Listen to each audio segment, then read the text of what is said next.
Last part में हमने देखा था कि जियुयान एंशिएंट सेक्ट के कुछ लोग मिलकर बड़े आदमी को मारने की कोशिश कर रहे थे, लेकिन जिन ने बीच में आकर वहां के बहुत से लोगों को अपने एक ही अटैक में खत्म कर दिया था। जिसके बाद सिर्फ 2 ही एल्डर बचे थे, जिसमें से एक एल्डर पहले जेनियन हॉल का मेंबर था। तो जिन जेनियन हॉल के एल्डर और स्कॉट दूसरे एल्डर से फाइट करने लगे थे, जहां जिन ने उस एल्डर को काफी आसानी से मार दिया था, लेकिन स्कॉट को उस दूसरे एल्डर से फाइट करने में दिक्कत हो रही थी।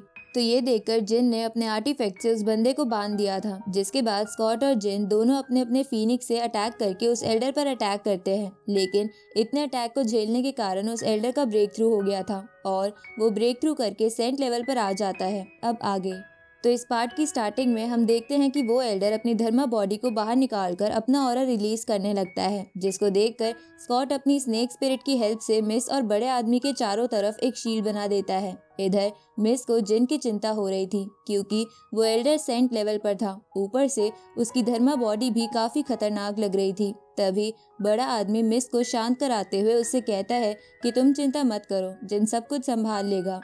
इस तरफ जिन भी अपनी धर्मा बॉडी को बाहर निकाल लेता है, जिसको देखकर वो एल्डर कहता है कि मुझे पता है तुमने स्टीलिंग टेक्निक का इस्तेमाल करके सेमी सेंट के लेवल को अचीव किया है, लेकिन आज मैं तुम्हें असली पावर दिखाने वाला हूँ।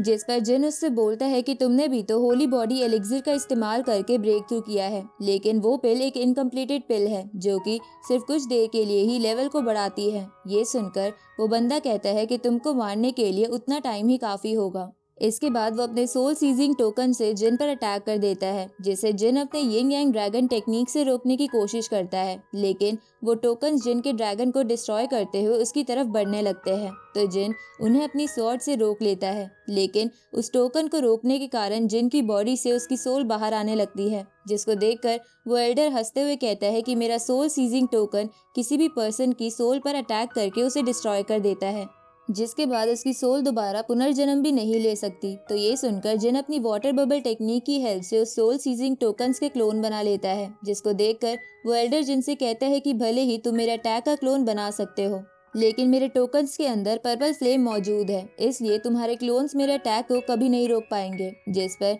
जिन हंसते हुए कहता है कि तुम्हें क्या लगता है कि सिर्फ तुम्हारे पास ही डिवाइन सोर्स है। तभी जिन अपनी निर्वाणा फायर को बाहर निकालकर उसे उस टोकन के अंदर डाल देता है। तो निर्वाणा फायर को देखकर स्कॉट हैरान हो जाता है और बोलने लगता है कि क्या ये जिन पागल हो गया है जो निर्वाणा फायर सोर्स का इस्तेमाल कर रहा है। तभी जिन और उस एल्डर के टोकन आपस में टकरा कर डिस्ट्रॉय हो जाते हैं, जिससे दोनों की सोल उनकी बॉडी से बाहर आने लगती है। साथ ही वो दोनों थोड़ा इंजर्ड भी हो जाते हैं।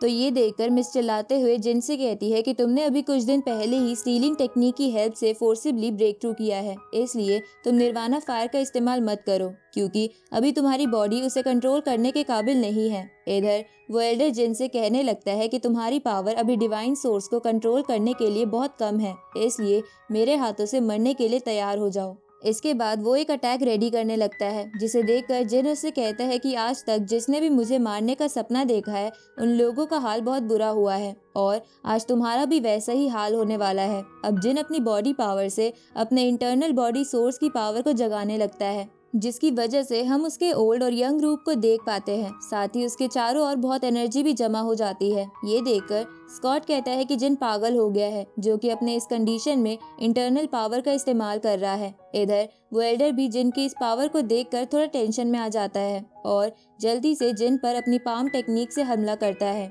लेकिन जिन अपनी स्वॉर्ड से उसके अटैक को डिस्ट्रॉय कर देता है। साथ ही वो अपनी स्वॉर्ड के एक ही अटैक से उस बंदे को भी वही मार देता है, लेकिन तभी जिन का कर्स एक्टिवेट हो जाता है और वो आउट ऑफ कंट्रोल होने लगता है। ये देखकर मिस अपने फर्नेस से जिन को रोकने की कोशिश करती है, लेकिन जिन उसके फर्नेस से बचते हुए मिस पर अटैक कर देता है, लेकिन बीच में बड़ा आदमी आकर मिस की जान बचा लेता है। तभी स्कॉट कहता है कि हमें जल्दी ही जिन को नॉर्मल करना होगा, वरना इसकी बॉडी एक्सप्लोड हो जाएगी। ये सुनकर बड़ा आदमी जिन को अपनी पावर से एक जगह पकड़ लेता है और स्कॉट अपने फीनिक्स फायर की हेल्प से जिन के कर्स को डीएक्टिवेट कर देता है, जिससे कि जिन बेहोश होकर वहां गिरने लगता है, लेकिन मिस आकर जिन को सहारा देती है। तभी स्कॉट सोचने लगता है कि जिन बस एक सेमी सेंट होने के बावजूद भी एक डिवाइन सोर्स को कंट्रोल कर पा रहा है, जो कि एक बहुत अच्छी बात है।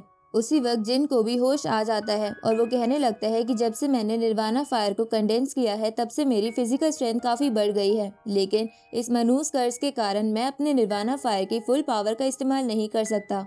तभी मिस जिन पर गुस्सा होते हुए कहती है कि दोबारा अपनी जान इस तरह जोखिम में मत डालना। तभी वो शर्माते हुए कहती है कि सबसे पहले तुम अपने कपड़े चेंज कर लो, जिस पर जिन कहता है कि भला मुझे यहाँ दूसरे कपड़े कहाँ मिलने वाले हैं, और तो और तुम इतना शर्मा क्यों रही हो, क्योंकि हम दोनों तो हस्बैंड एंड वाइफ है।